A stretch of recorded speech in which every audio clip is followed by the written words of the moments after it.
Chilling tales for dark nights.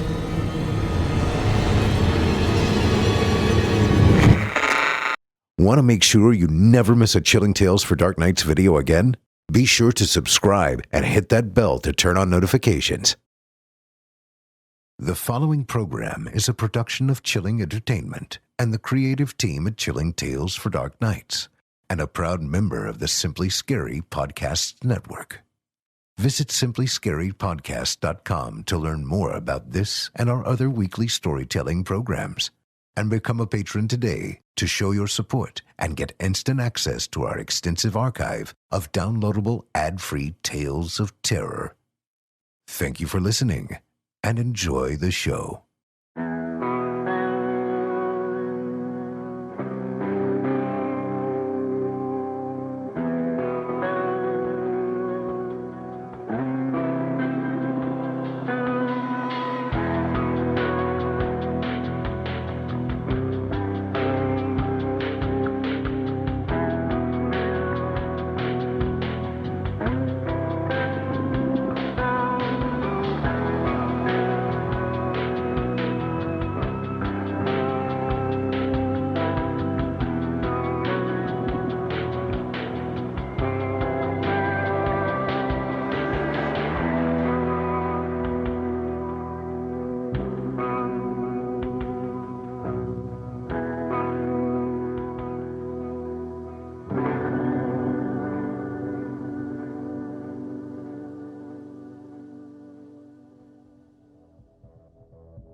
Disclaimer. Horror Hill is a horror anthology podcast bringing you scary stories from all corners of the internet and beyond. As such, certain stories include content that some listeners might find offensive. Listener discretion is advised. Hello there, listeners. This is the Horror Hill podcast, and I'm your host, Erik Peabody. Tonight's episode includes 2 stories for you as we approach the darkest day of the year. To open, we'll be reading Necessity of Evil by Dale Thompson. In this tale, we travel to a remote village that's recently come under some new management. Believe it or not, Satan himself has taken control of this town, and while most of the residents have bowed their heads and accepted their fates, a few have decided that it's time to take action. Then, we'll close out with Paper Wasps by Micah Edwards. Our story begins with our unnamed narrator waking to a cry from his son that someone's in his room. While that in itself is enough to terrify most parents, the situation takes a turn for the weird when it turns out that the intruder is actually a giant wasp nest. From there, things keep getting stranger, forcing this family to reevaluate what it is that they truly treasure. You're listening to the standard edition of this program. If you'd like to help support Horror Hill and also remove these pesky ads, head to chillingtalesfordarknights.com and click Patrons in the upper menu to sign up today. You'll get instant access to hundreds of ad-free stories, and we can scale back some of our less savory means of generating money for the show. By the way, you wouldn't happen to still have all of your organs, would you?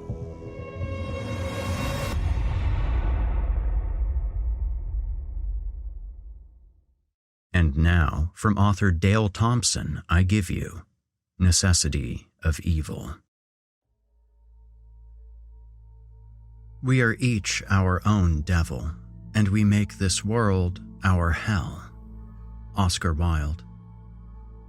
He comes by many names: the tempter, the deceiver, the serpent, and a host of other not-so-flattering titles. He can look like you and me, or no one at all. We are instructed to be sober and vigilant and not to heed his vices. To give in to his seductions is to be ensnared, to damn your own soul.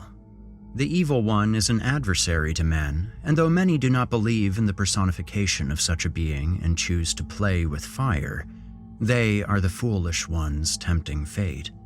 The earth and Sheol are his playground, moving with serendipity up and down in the earth as a lion looking for those whom he can devour. Satan is not divided, but united against all that is good. Pale nights encrypted with suspense and mystery patronized the simple townfolk with dreary hours of mind-numbing boredom. Most would give anything for a change, but those winds never blew in their direction. Stunted like a diseased forest, everything remained dwarfish, miniature, and meaningless. They would be forgotten not long after their last breath, replaced by an exact duplicate doomed to the same fate. They were unfortunate prisoners of the greater power. Appetites were non-existent. The suffering of severe stomach pains compounded with agiosia. Food no longer held a delicate appeal. Dreams died with plans, future plans, and each resident accepted their mundane and sterile fate. They had fermented for so long in this capped condition that all volition and appreciation of the truth had been replaced by the obscure, the vague, a dream inside a dream. It had been shut in, locked behind transparent bars of threat. Surrender. All fight drained like the last drop of water from a canteen. All yielded without a battle. There were no preparations to hold their position. When the very one came who embodied all evil, swimming in the vastness of dark turmoil, he promised he could cradle the town and save it from utter destruction. Or he was just as content to act out of maliciousness and drown the town, wash it away as if it never existed, never had a rightly place on the earth. With no man of faith to withstand such a promise from a threatening devil, everyone, in their invisible shackles, appealed to the commissioner who had lived his life on the backs of others, using men like plow oxen to till his ground, plant his seed, and reap his harvest for him. There was never an opportunity presented to resist. Everyone submitted to the commissioner. This brought finality to the ontogeny of all within the sphere of his domain. There was a new rule now. Can you believe this? More potatoes, and look at their pitiful size. David was not happy with the feeding. Minute rations of mundane food intended to satisfy the cravings. Don't fall to pieces over tatters, David. Brittleness does not look good on you, Randy moaned as he slung his potato bag over his shoulder. I am just sick and tired of it. First, we're rationed, then the bags are reduced in size, and now the potatoes themselves are smaller. These aren't even bite size. They're more like popcorn bites, David complained. Randy agreed and added, You're preaching to the choir here. It's too much. I can't keep making bland, tiny potato dishes for my family. I mean, give me a break. No salt, no pepper, not a single spice. We're slowly being starved, David criticized. Well, if you have the answer, I'm all ears, but the commissioner has made a deal with the devil. His pact has obligated the entire village, reminded Randy. Yeah, maybe the devil isn't the problem. Maybe the commissioner's the culprit we ought to be going after. David was sounding like an anarchist, and in this climate, such an unpopular move would not go down well. He continued his harangue by adding even more rhetoric. And what's beyond the red area? Why are we limited to this small, contained area? It can't be because it's for our own good. Nothing good is happening here. We're dying, man. Hear me? Dying! Randy had no argument with David. Most everyone was suffering in the same manner, with the same afflictions and shortages. Some people never complained nor caused any sort of stink, but David could not be that person. A commotion outside of the collecting center caused David and Randy to take notice. What in the world's going on out there? David moved first toward the door leading out into the queuing yard where others had lined up for their weekly potato drop and collection. Randy followed closely behind. In the center of the area, two locals had presented a large cage on rollers, which was draped with a cover. It reminded David of when the days of on-stage magic shows were all the rage. David and Randy knew the two men well. Frank and Mark were former trappers who had been banned from trapping ever since the takeover of the village.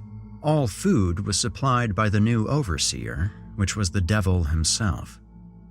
"We got one!" Frank rejoiced. "You bet we got us one!" Mark was just as exuberant. Frank gave the drapery a yank and it flung away with a whip. Inside the cage was a menacing creature, fierce, so abominable everyone either gasped aloud or fell coldly silent. It was hairless, with reptilian scales and a snake-like tail, but was forced onto all four limbs, whether by the containment or it possibly carried itself on all fours. The talon-like daggers protruding from each of the four claws were hooked and digging into the metal floor of the cage. Its eyes were vicious pools of venom and blazing with hate. It growled such a deep, influential tone that those who stood near it felt tingles on the soles of their feet. With such portentous diabolism, the vibrations slithered up the backs of their necks. "We got us one of the devil's own!" Mark swung the stick in his hand against the metal cage. The demigod winced and banged against the bars. "What have you done? Are you trying to get us all killed?" the commissioner cried as he emerged from his upper-tier apartment.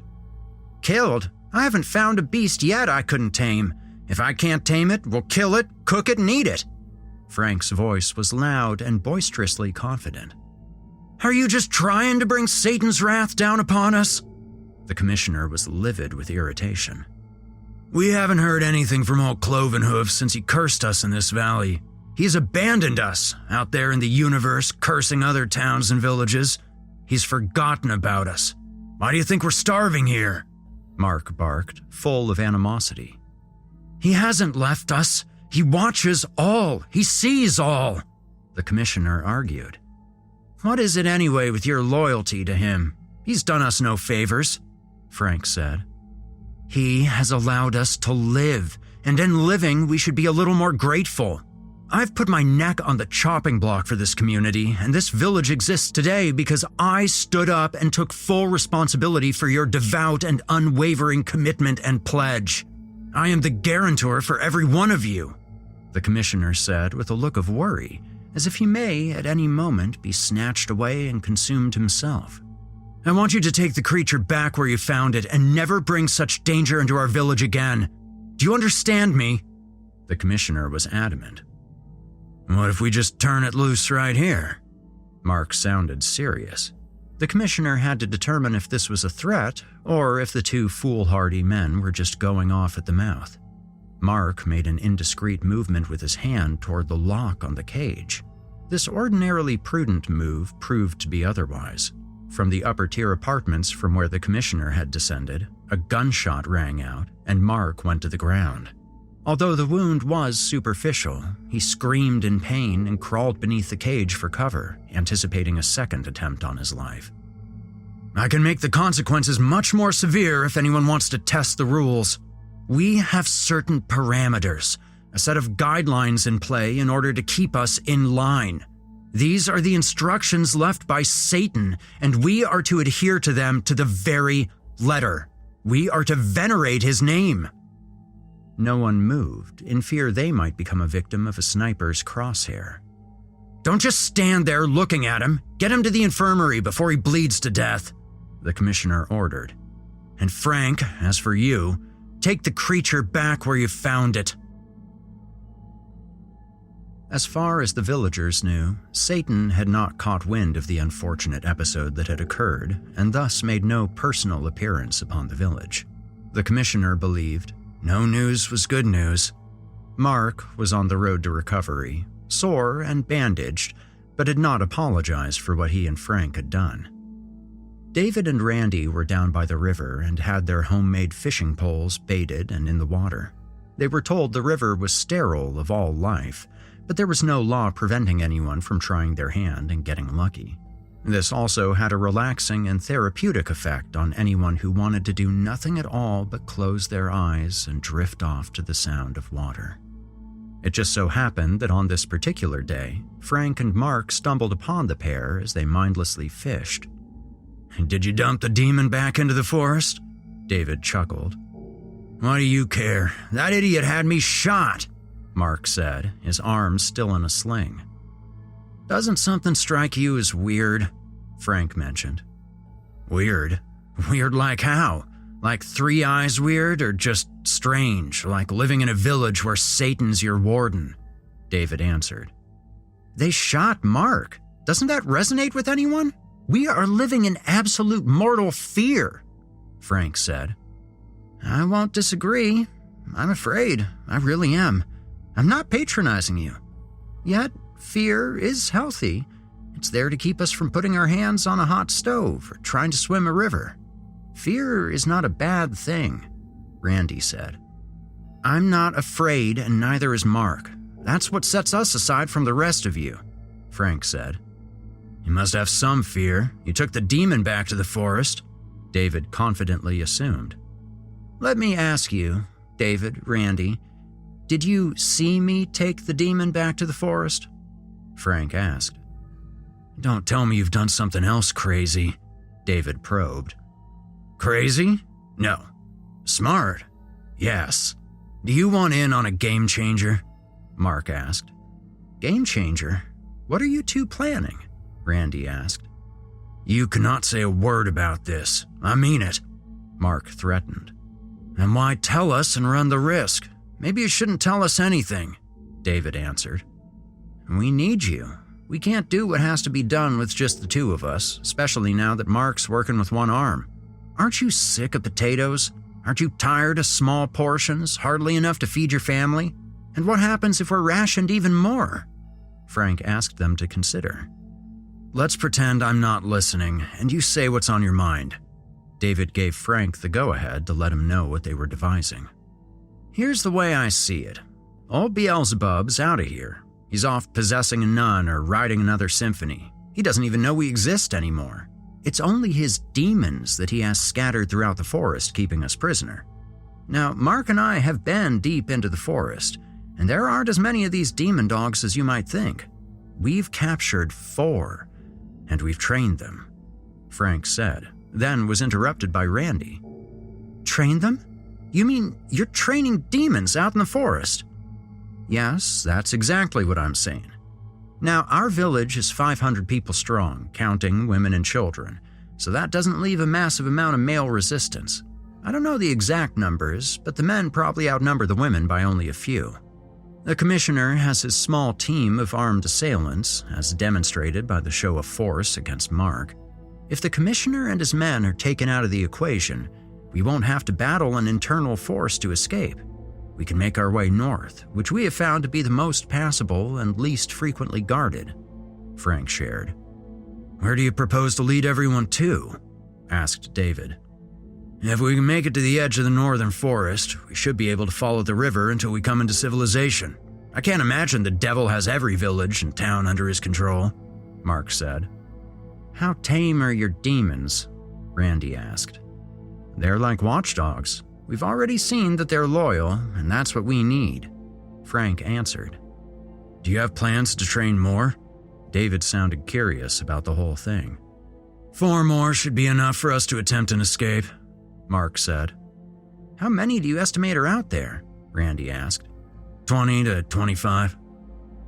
The 4 men entered into an agreement where they would work together to achieve their freedom from this town, to get out of this valley and to free themselves from the devil's chains. Most of their activities and preparations happened in the night and in the early hours of the morning. The demon creatures first had to be tamed enough to use them to their advantage. Knowing the town was very submissive to the devil, almost in a hypnotic way, they decided they would not try to save the entire town, but would focus only on their families. The fewer of them in the initial escape, the less likely that they would be found out. Frank practiced magic from a book called Fight Fire with Fire. This was a book handed down to him from his grandmother many years ago. He hadn't even opened it until very recently.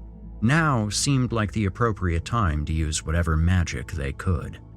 Charmed flames flickered upon 4 eager faces. A yellow glow like a funeral pyre burned hot in their eyes as Frank recited from the Book of Magic. He had said this was how he and Mark were able to tame the demons.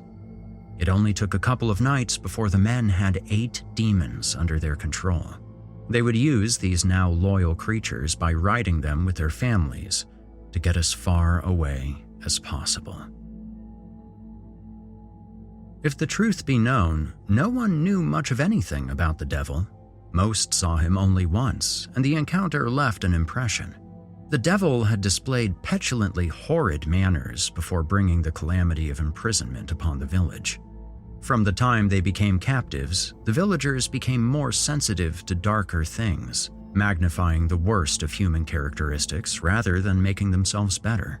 Most villagers had become voluble, more unpleasant, indulging in disrespectful gossip mingled with impertinence to a degree never seen before.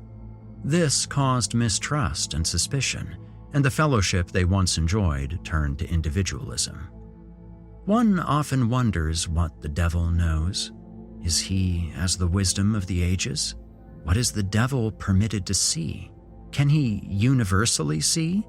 Or do the eyes of his followers serve as this all-seeing eye? The only reference the 4 men had on the history of the devil was a Bible story they remembered in the book of Job. The devil was encouraged by God, permitted by the Almighty, to have the power to inflict Job with the most horrific diseases, plagues, and loss any human could endure. But oddly enough, God would not permit the devil to strip Job of life. The 4 men, David, Randy, Mark, and Frank, hoped that in their case of treason, the devil would have fewer powers as well. Once their plan had been enacted, the 4 men would be acting in a dark space with no promise and no protection. They and their families would be at terrible risk, so everything had to happen without a hitch. On the day of the escape, doubt had been set aside. It started early in the morning when the 4 wives of the men called on the commissioner and he granted them an audience. He was always eager to see pretty young women. Up in his 3-story office, the women explained to him this was an urgent, private matter and requested he send a security guard out of the room. They didn't want the rest of the town to catch wind of what they were going to share with him. He reluctantly agreed. He was narcissistic enough not to fear any woman, not even 4 of them. They had concocted an outrageous story of how they wanted a special area within the village to hang wet clothing because their homes were too small and crowded. It sounded ludicrous to the commissioner, but he thought of all women as ludicrous. While they were making their pitch, their husbands had moved their 8 demons from the shadows of the forest near the village. They had loaded these now tamed creatures with supplies for the escape and gathered their children. Each man had at least 1 child. Only David had 2 children, a boy and a little girl. Once securely mounted atop the creatures, Frank prepared the next phase of the plan. In the center of town was a small shack that served as the housing for lawn equipment and other various tools. Frank had no business around the shed because he was not the assigned gardener. With no one directly looking at him, he smashed the lock with 1 blow from a hammer he was carrying and swiftly entered in. He hoped that no one had seen his break-in. Inside, he doused whatever accelerants he could get his hands on upon the walls. He lit a match and walked out. He had made it a good distance away when the smoke began to roll from under the door of the shed. Someone yelled, "Fire!" and the village sprung into action. Even up in his office, the commissioner heard the chaos below. "Ladies, if you will, just sit here for a moment. I must see what's happening," the commissioner said. When he left the room, the women began searching his office for weapons. It had been rumored there was a small arsenal kept somewhere in his office, and this was their lucky day. In 2 of his desk drawers, they located 3 different handguns along with extra ammunition. Their work was done. They made their way from his office down the steps, passing no one, for the building had been evacuated and everyone was in the village center fighting the flames of their torched garden shed.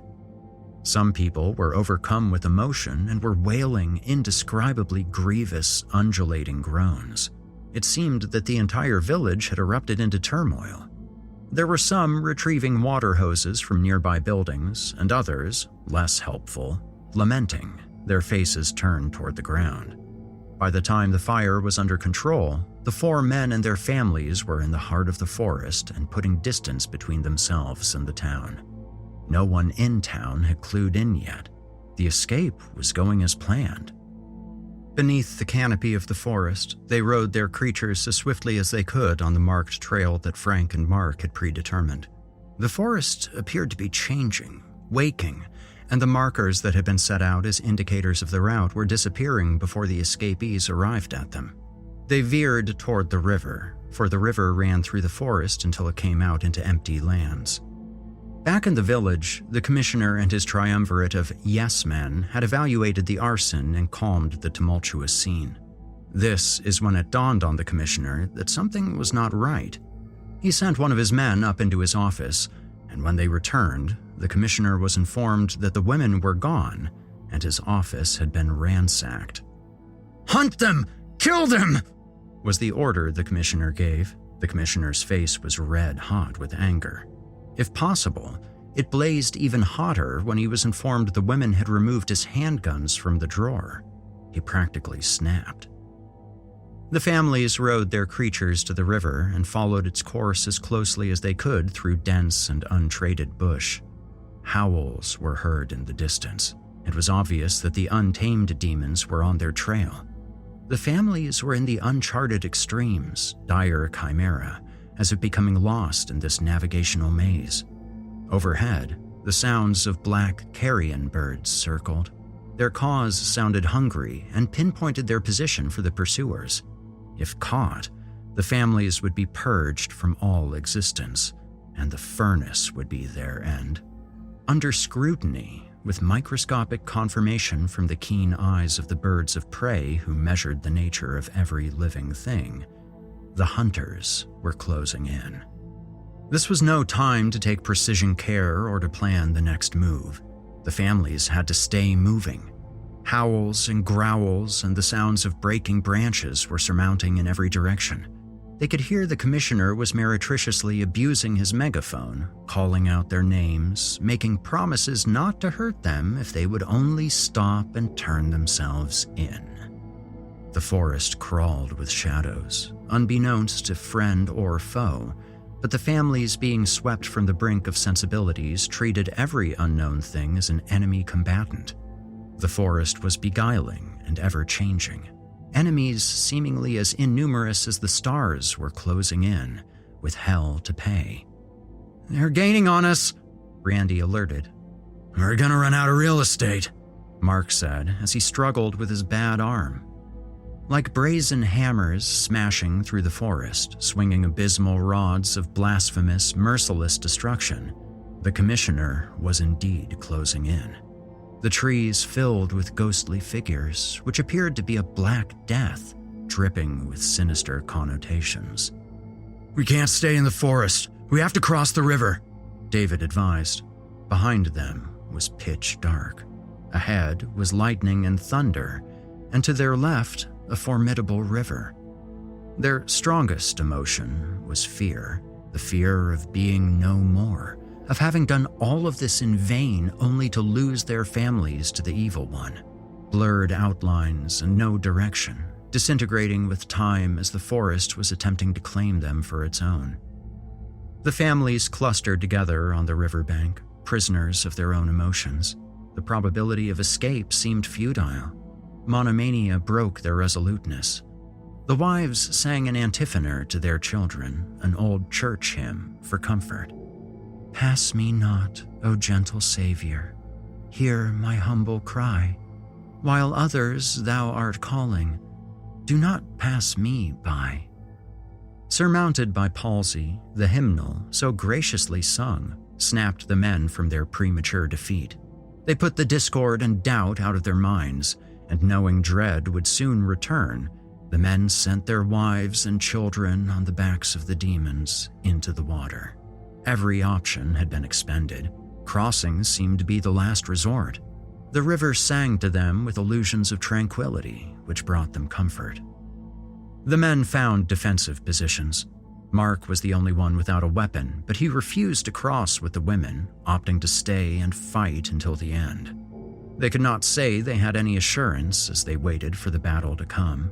Trembling as their taut minds sensed the danger near, they steadied themselves and held their positions. The forest fell deadly silent. Nothing stirred. An intense expectancy rose in their hearts as they sensed the invisible presence close at hand, lingering, looming, waiting. "What are they waiting on?" David cursed. The commissioner's voice called out to the men, addressing their emotions. "You don't want anything bad to happen to your families, do you? Surely not. Come on out and we can talk about this. We mean you no harm. You are a part of us. We can forgive and forget this ever happened. Rejoin us." The four men said not a word as they crouched in a heavily wooded area. "My birds overhead see you. I see you through their eyes. You can't hide from us forever. We're not going back without you." The commissioner's voice seemed passive, yet the men read something unusual in his tone. Could it be he feared as much as they did? "Your courage will fail you, and you will not be able to call on me for mercy.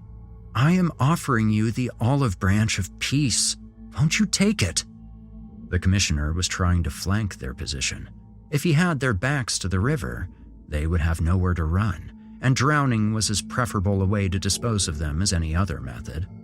Dismay and consternation caused them to pause. "Do we fight? Do we swim?" Randy asked. Surveying the grotesquerie around them, they saw more limitations than opportunities. They looked at the river their families had crossed. For the time being, they were safe on the other side. Their families continued as they had been instructed into the next forest, which they prayed was their salvation. Wild, untamed demons were heard flinging themselves through the overhead branches. The men had sent all of the tamed demons with the families for protection. Now they wished they would have kept a couple back to aid them in this siege. "Can you see them?" Mark asked. "No, but better than that. Look," David whispered, pointing through the shrubbery.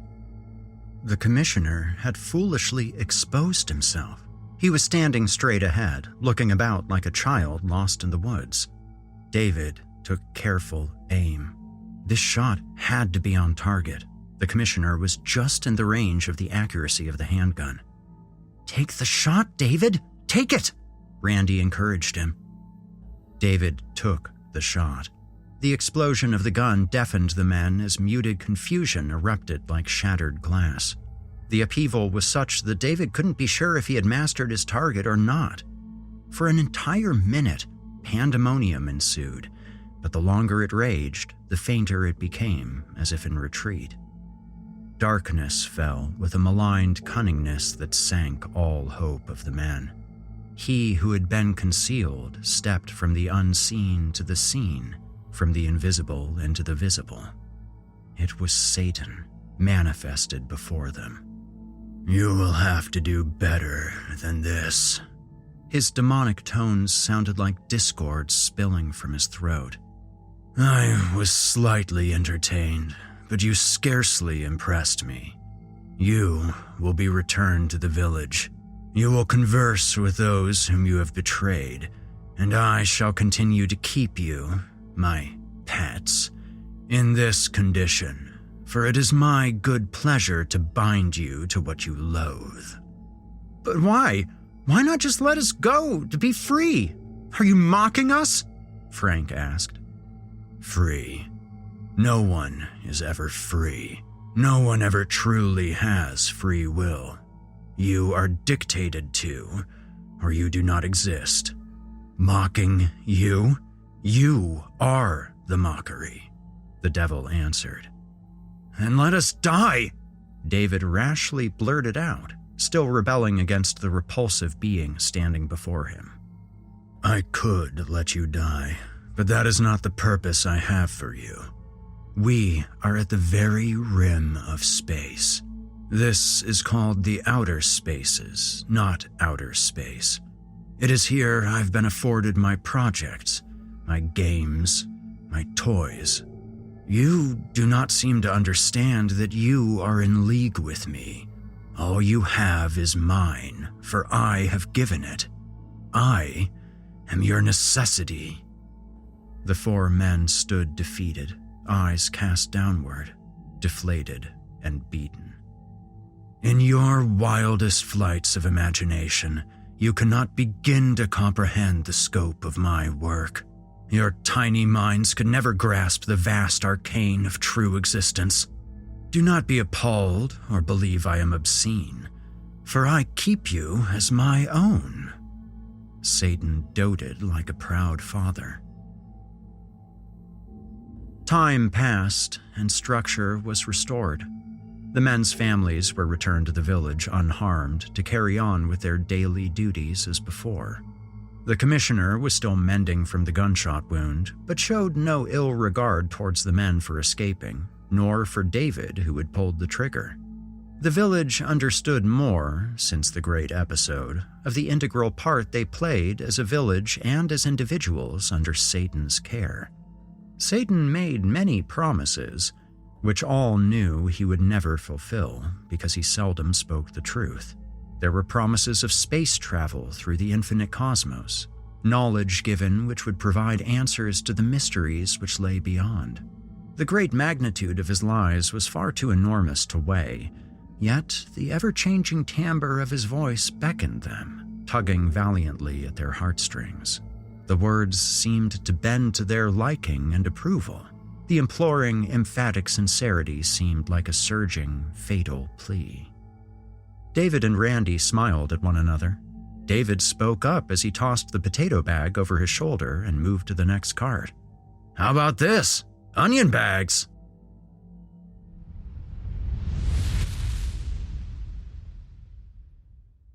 You've been listening to Necessity of Evil by Dale Thompson. And now, to wrap things up, here's Paper Wasps by Micah Edwards. It started off with a cry every parent has heard 100 times before. "Dad, there's someone in my room!" It was 1 a.m., maybe 2 a.m. There was certainly not anyone in Dez's room. The house was locked, and his bedroom was on the second story. But I went to look anyway, because even though obviously there was no one there, obviously it was a nightmare. What if it wasn't? That's the real nightmare for every parent.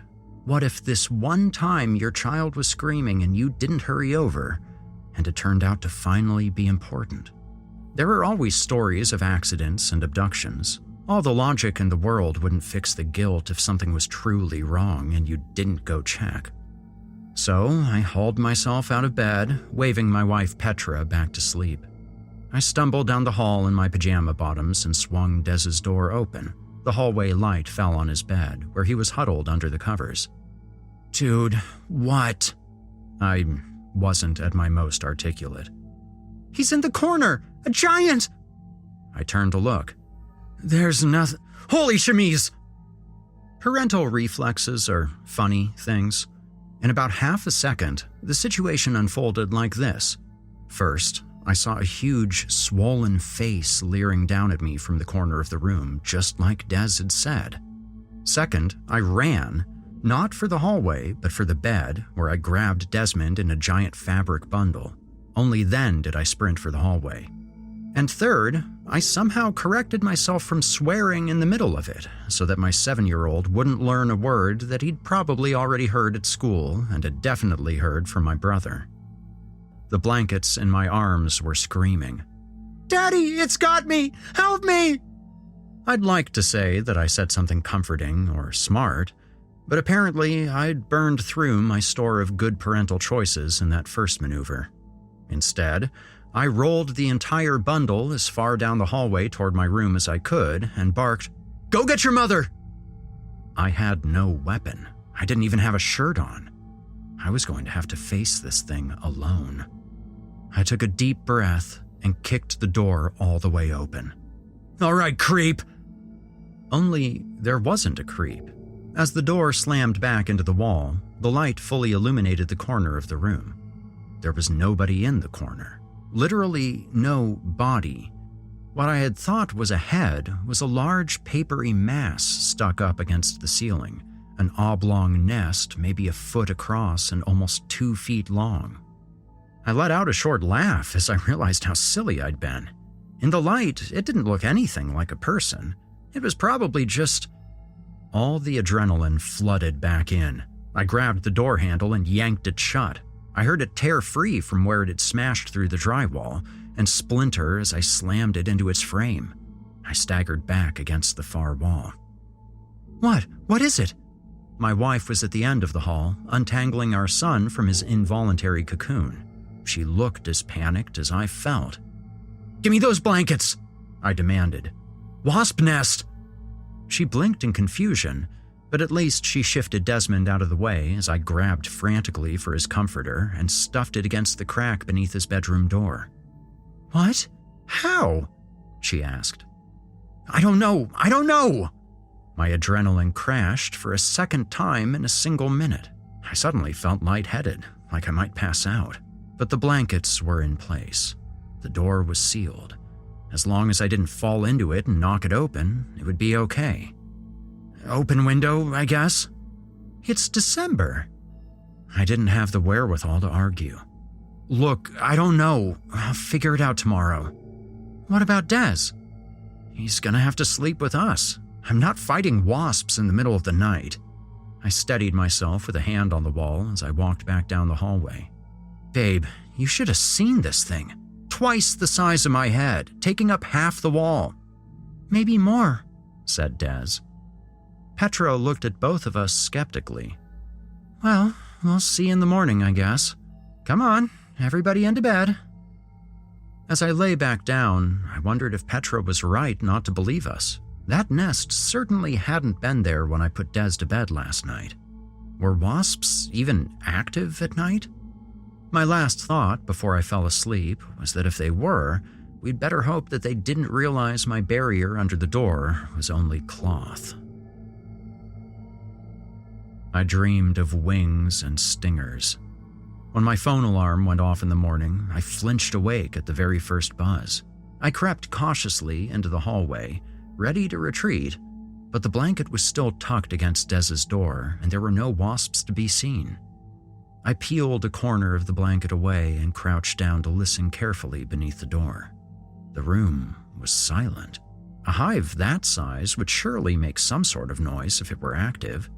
If the wasps were all out foraging, or whatever wasps did, it might be safe to knock the nest down and seal up whatever window or vent had allowed them inside. What are you doing? I jumped in surprise, with enough force to crack my head on the door. The hollow thunk elicited a laugh from my wife, who had apparently also woken up and was now standing above me, amused at the reaction to her simple question. I'm trying to decide if it's safe to go in there, I said. Do we have any sort of full bodysuit, like a beekeeper getup? Oh, it can't be that bad, said Petra. She reached over me, and before I could stop her, she swung the door open. I heard her gasp, and I scrambled to my feet, scrabbling to slam the door. It's fine, there's no wasps, said Petra, grabbing my wrists.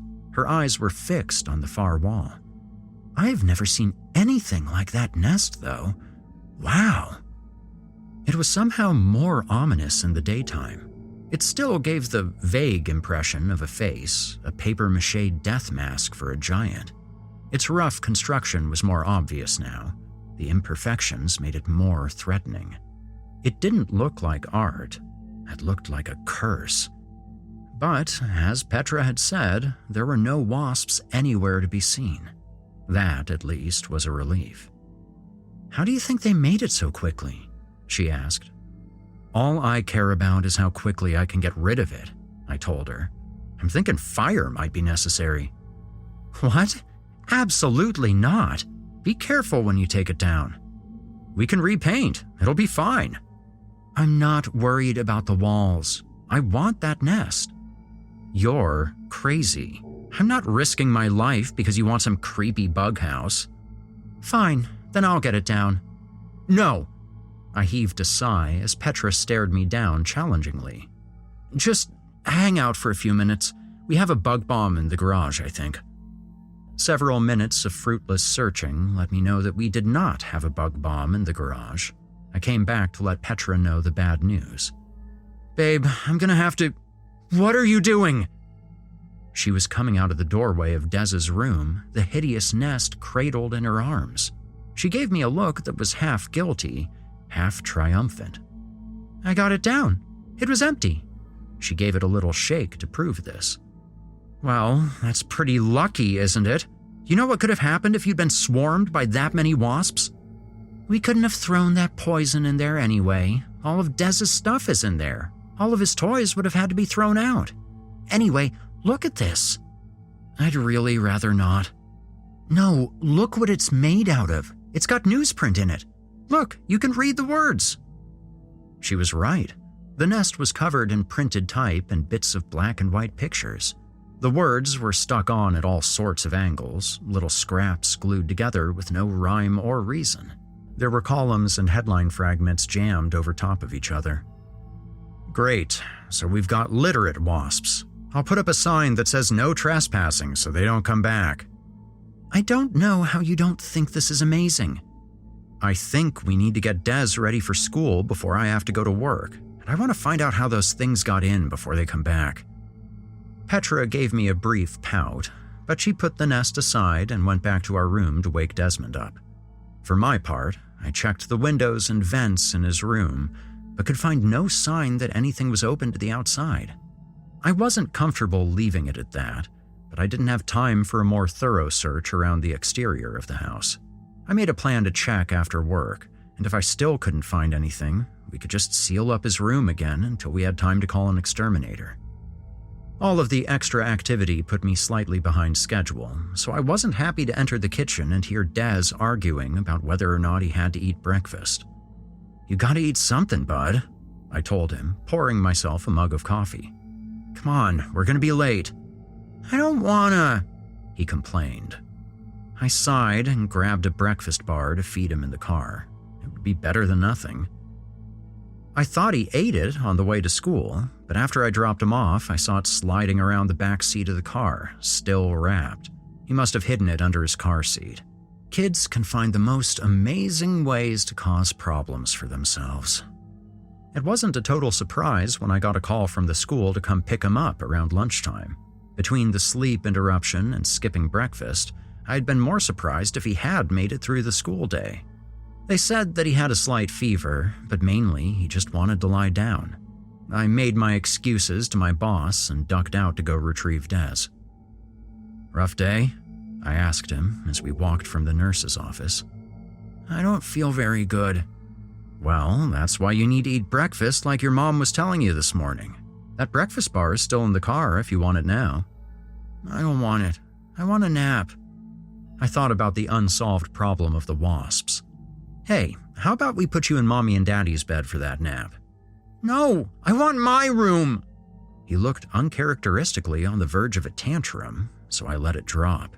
I figured there was a decent chance he'd be asleep by the time we got back anyway, and if he wasn't, we could have that argument then. Unfortunately, Dez was still awake when we pulled into the garage. I was mentally gearing up for a fight with a tired 7-year-old when we walked into the kitchen, and I totally lost my train of thought. Petra was sitting at the table. The wasp nest was in a large bowl next to her, glistening wet. It looked more like a leering face than ever. "Look," said Petra. Scraps of wet paper covered the kitchen table. It looked like a jigsaw puzzle made out of trash. "Have you been peeling that nest?" Behind me, Dez dropped his book bag on the floor and trundled off to his room to lie down. Neither of us noticed him go. "Look at this. It's a newspaper," said Petra. "Yeah, you said that this morning." "But look at the date." She had found a piece of the header. It had today's date on it. "So, we found it today." "Wait, how early do they deliver the papers?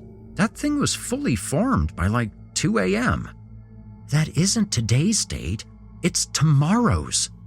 "Oh." I lost interest. "From like last year? So they just got into some old papers somewhere." It says the right day of the week, she insisted. So unless that paper is like 30 years old, it's from tomorrow. That doesn't make any sense. I've got part of the sports page. Are these two teams playing tonight? Yeah, but... And look, here's half a paragraph about a town council meeting. I looked it up. It's happening this afternoon. But... it can't. I sputtered, looking for words. What does this mean? I'll tell you what it means. Petra pointed to a specific cluster of newsprint, her eyes shining. It means we're going to be rich.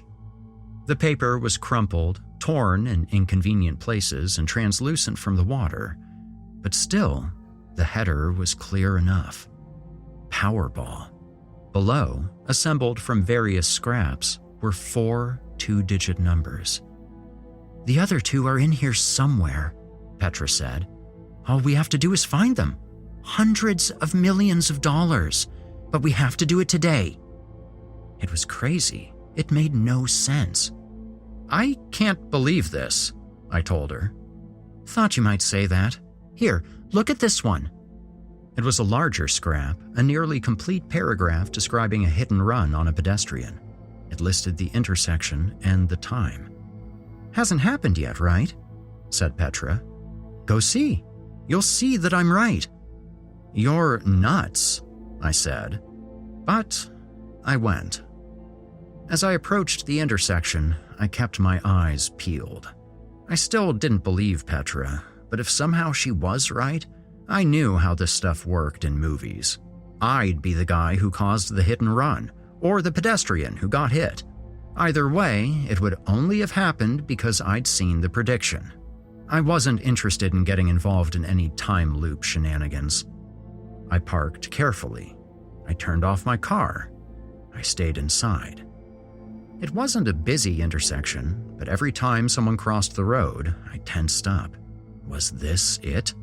Each time they crossed safely, I let out the breath I'd been holding and then checked my watch. The minutes were creeping by. It was always too early.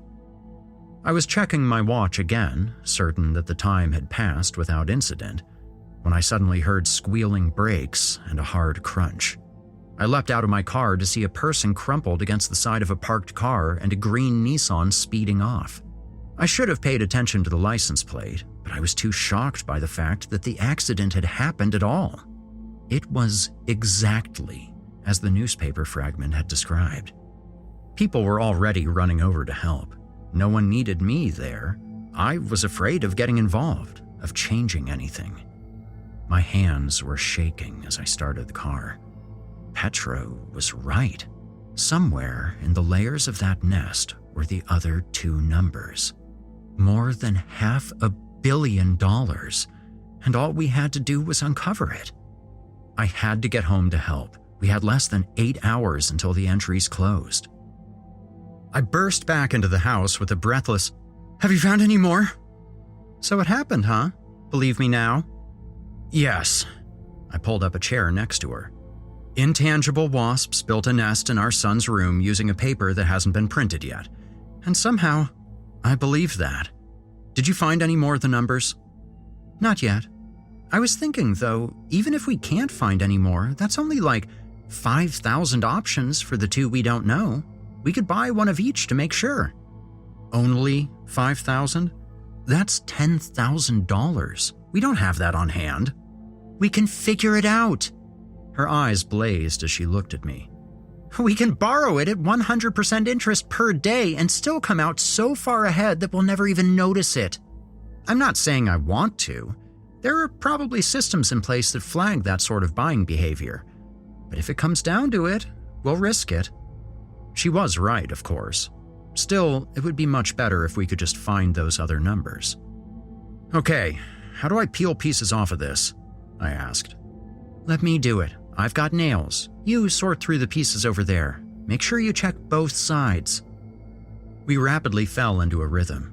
She gently wetted down the nest in warm water, loosening the scraps that had been used to make it, then teased off the individual scraps to pass to me. I checked them over for numbers, discarding anything that was just words or pictures. The numbers got set aside to dry, waiting for Petra to check through them while the next level of scraps was slowly soaking free of the nest. I heard Des call out to me at one point, but as I rose from the table to see how he was doing, a scrap caught my eye. It had a partial circle near the top with the bottom part of a W. Below that, at the bottom of the fragment, was the number 39. "Daddy?" Des called again. "Be right there, bud," I said. I moved the scrap slowly toward the others, as if I thought sudden movements might scare the numbers away. The circled W at the top fit into the Powerball logo. The number at the bottom was one of the two we were missing. "Got one!" I shouted. Petra threw her arms around me in a wet hug. Small pieces of newsprint clung to her nails. I hugged her back, but I watched those scraps anxiously. If any fell on the floor, I wanted to know where they had gone. Hours passed. The nest shrank and shrank. It no longer resembled a head. Now it looked like a misshapen heart. I could hear how hollow it was under Petra's gentle handling. We were getting close to the final layers. "What if there are eggs in there?" I asked. "Or larvae, or whatever wasps have. What if we open it up and there's a queen?" "I don't think wasps have queens." "Don't act like that's the part of this that doesn't make sense. What if there's something horrible in the center and we let it out?" As I said that, one of Petra's nails pierced the final layer. She jerked her hand back and tore away a thick strip of newsprint with it. I flinched back instinctively, but although the internal cavity was large enough for a small dog, it was completely empty. There was nothing at all inside. Petra let out a shaky breath. "Well, answered that question, I guess." I wasn't listening to her anymore. My gaze was fixed on the piece of paper dangling from her hand. It bore the circled P of Powerball. If it was a large enough scrap, it might have the final number at the bottom. I couldn't see the number on it, but it looked like it might be big enough. "Give me your hand," I said. Petra watched as I peeled the wet newsprint away like sunburnt skin. I put it on the table almost reverently. "Is that it?" she asked. "That's all 6, I said. "Tonight's Powerball numbers. That's all of them." We stared at them for a moment. I felt a mix of awe and fear. This didn't feel real. I'd seen the accident, though. This was future information. This was going to change everything. "We have to go buy a ticket," Petra whispered. "There's only a couple of hours left." We both went. I think we both had the feeling that if we let the other one out of our sight, the whole impossible idea might collapse. We checked the numbers a dozen times as we put them into the machine. $2 was such an insanely small amount to exchange for a slip of paper that was going to be worth so much. When we got back home, I half expected the nest to be gone, but it was still there, torn apart and spread all over our kitchen table. "You'd better clean this up if you want to have dinner," Petra said. Her mouth suddenly opened into an O of shock. "Desmond! Oh, poor baby hasn't eaten anything all day, and we let him sleep through dinner." "I'll go see if he wants anything," I said. I shuffled down the hall and knocked gently on his door. "Des, buddy, you awake?" There was no answer, though I did hear a quiet drone like a sustained snore. I eased the door open. The light fell across the bed. Desmond's eyes were closed. His mouth was hanging open. The purple sheets were bunched up over his body and moving strangely, as if he was running his hands up and down underneath. Des's sheets are blue, I thought. My mind would go no further, though I already knew the truth. I could see where the sheets were blue at the bottom, could see where the purple was thickest and shining its true red in the light from the hallway. I stepped robotically inside the room. Desmond did not move. The sheets continued to writhe and pulse. I reached down. I took hold of a corner. I pulled them aside. Wasps. Thousands, tens of thousands. They flew up in a cloud, boiling out of the red ruin of Dez's belly. Their wing beats droned frantically as they escaped the confines of the blankets and flew, neither at me nor away, but rather away from everything. They grew smaller and smaller, disappearing down a long hallway without changing position at all. I heard Petra scream behind me as the last of the wasps vanished. I saw the Powerball ticket fall from her hand as she rushed across the floor to the torn and chewed body of our son. I heard her sobs, great racking cries of loss and guilt. I looked at the blood on my hands. I looked at the ticket on the floor. The numbers would be valid, I knew, just as I knew that tomorrow's newspaper would be chewed to pieces to make another nest. I intended to keep that newspaper as close to me as possible. Whenever the wasps came for it, however they arrived, I would kill as many of them as I could. I couldn't change anything. The Powerball numbers would win, but the wasp nest had been hollow. Maybe I would be able to deny them something.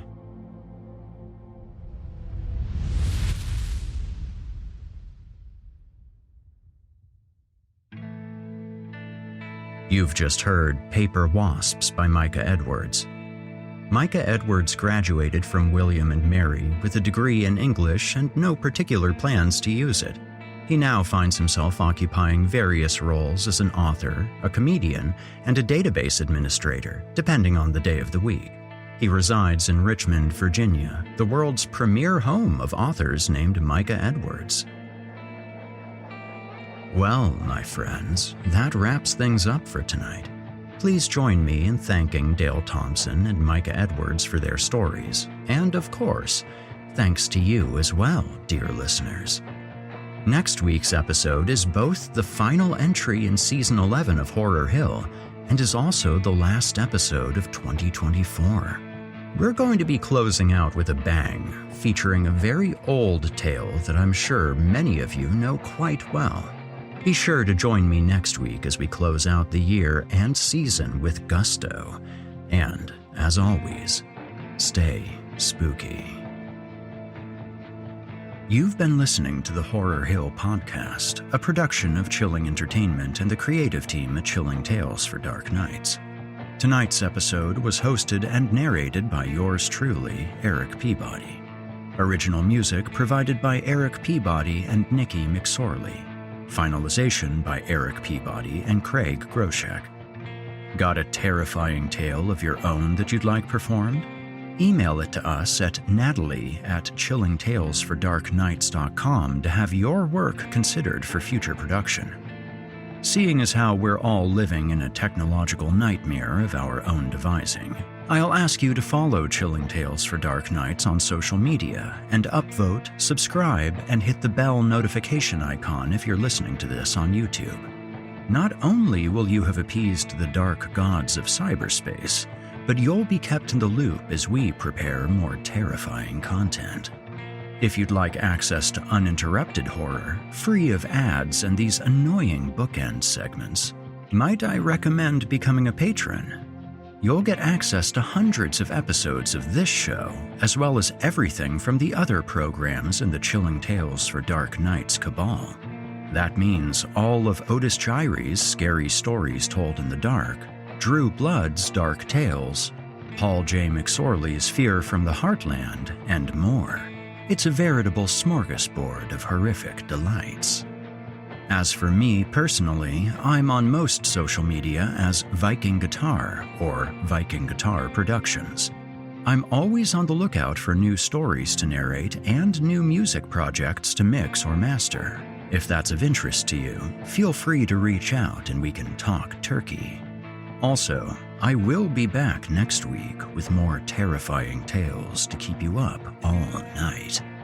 If darkness is what you're after, listener, your search is over. Yet, let it be known, you haven't found the darkness. The darkness has found you.